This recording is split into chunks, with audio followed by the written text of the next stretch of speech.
Meet the Bloodthirster, an incredibly violent individual who seeks nothing more than to kill whenever she desires and bathe in an endless sea of blood. The Bloodthirster has a strength of 9, perception of 1, endurance 1, charisma 3, intelligence 2, agility 8 and luck 5. A strength of 9 will give us great base damage for our melee weapons, as well as access to some great perks.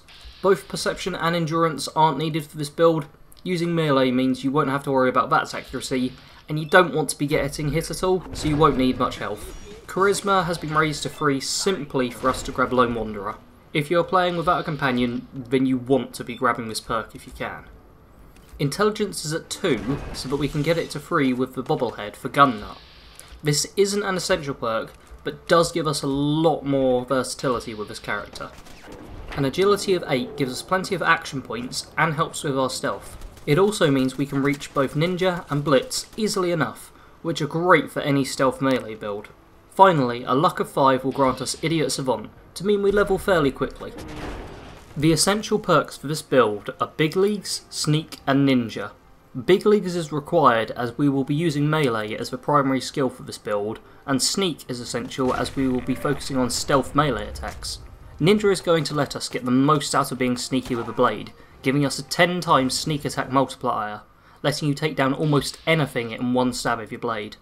The recommender perks for this build are Idiot Savant, Blitz, Lone Wanderer, Rooted, Gun Nut, Blacksmith and Armourer. Idiot Savant is going to let us level up nice and quickly, as well as showing us that the Bloodthirster has an unconventional intelligence to her. Blitz is a great perk for a sneak melee build, as it not only means you don't have to get close enough to breathe down the neck of your target, but you are rewarded for keeping some distance with a nice damage boost. Lone Wanderer is great for this build, as you don't use a companion, so you'll get some extra carry weight, a damage boost, and some extra damage resistance. Rooted is an additional perk that is going to let you get some extra boost for melee. Just stand still when you strike and you get a nice little boost. Finally, Gun Nut, Blacksmith and Armourer are all for modding gear. Gun Nut is by far the least useful of these, as you don't use guns that often, but it will give you some advantages, primarily letting you fully mod your endgame gear, so don't worry about getting Gun Nut till later on. The role-playing perks are Bloody Mess and Basher. Bloody Mess really adds to the blood-loving nature of this build. Seeing the blood flow from her enemies is her primary motivation in life, and this perk adds a lot of blood. The damage boost is nice too. Basher isn't going to be used too often, but it does make your guns, which will be bayoneted, far better. And it gives us the weighted mod for our armour. From a young age, it was easy to tell that something wasn't quite right with the Bloodthirster. She was a very quiet individual who completely refused to engage in any sort of social interaction. For the most part, her family just let her be. Both her parents worked and were almost grateful that they had a child that wasn't demanding. Whilst the Bloodthirster was still young, only 8 years old, her parents started finding dead animals outside of their house with their throats cut wide open. Her parents had no idea why this was happening or who was doing it.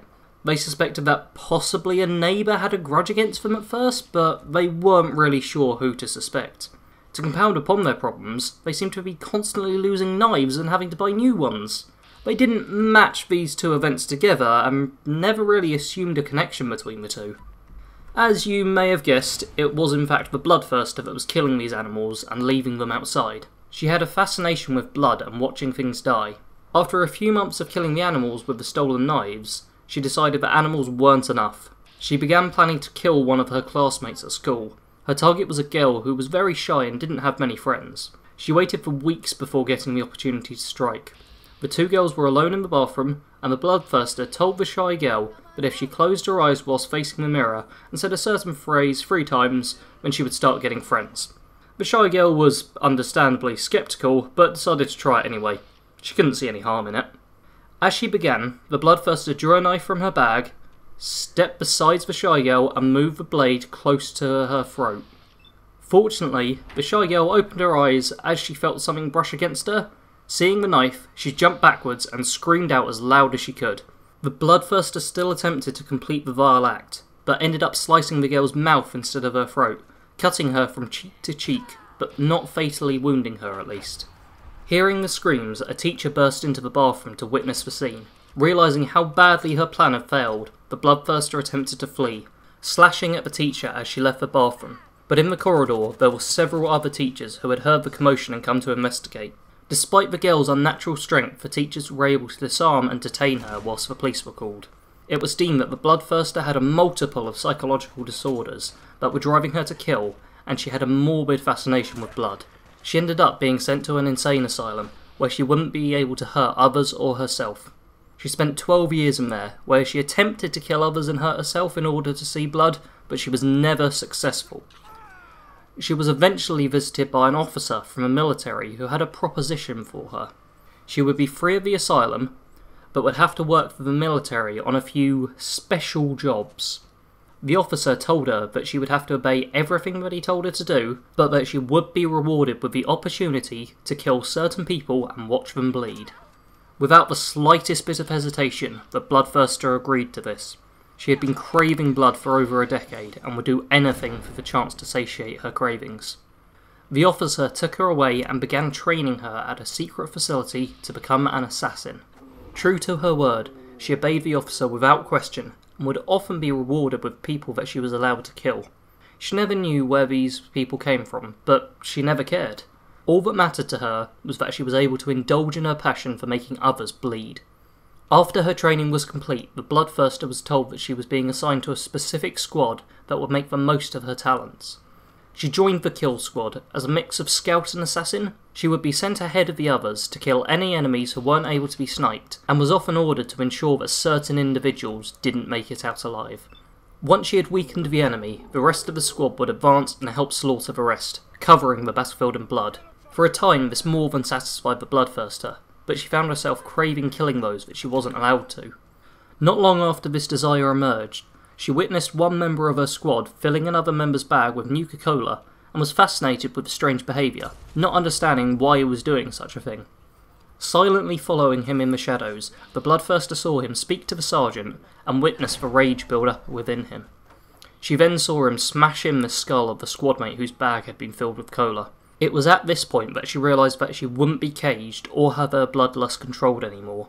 If she wanted to kill someone, then she would, be it friend or foe. After a string of murders within the army, she ended up encountering the officer who had trained her.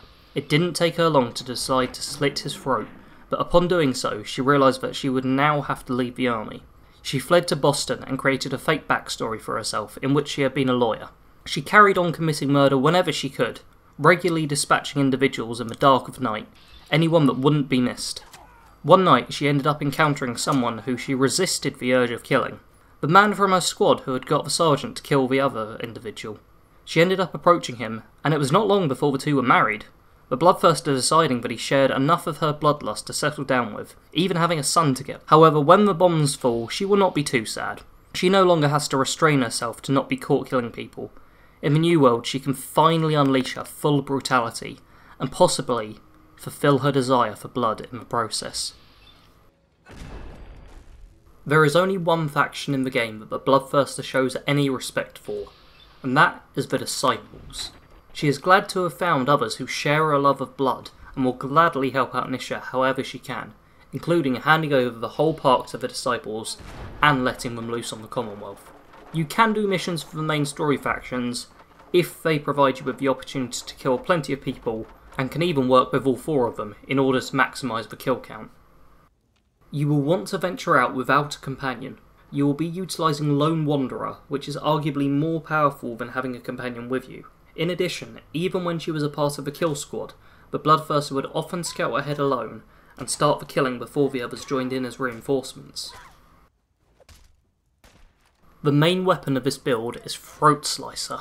Not only is the weapon ridiculously powerful, but it also looks great and fits in with this build perfectly. Before you can get this, I advise getting your hands on Pickman's Blade to stick with the playstyle. The secondary weapons for this build are Splatter Cannon, customised with a large serrated blade, and a bladed 44 pistol. If you can find a legendary version of this, then make sure to grab it. These guns are just for if you need to kill an enemy at range or are facing down too many enemies. For the most part, you'll want to stick with your melee weapon. For your armour, you will want a full set of Disciples armour. Feel free to mix and match the strapped and wrapped pieces as you choose, but make sure you grab the Disciples hood, and wrap and rip jeans. They really mix well with the general aesthetic. Make the arms weighted, the legs sleek, and the chest lightweight. Make sure to make everything improved. You shouldn't need great resistances with this build, but it definitely doesn't hurt to be a little bit protected. This build likes to get up close and personal with kills, so you won't be using any power armour. Honestly, you shouldn't need it anyway, as you want to avoid getting hit too much. This is a stealth melee build, so you'll want to be as sneaky as you can and try to get those high multipliers to kill all your enemies in a single attack. If discovered, you can pack enough of the punch to deal with foes quickly with melee, or if they're too far away, switch to your guns. Other than this, just kill as many people as possible to satiate your bloodlust. Thank you for watching this latest build, and make sure to tune in next week for the operator build I've been working on. If you enjoyed this video, then feel free to give it a like or a share. If you really enjoyed it, you may even want to subscribe to the channel to keep receiving content like this. Once again, thanks for watching and enjoy playing with this build.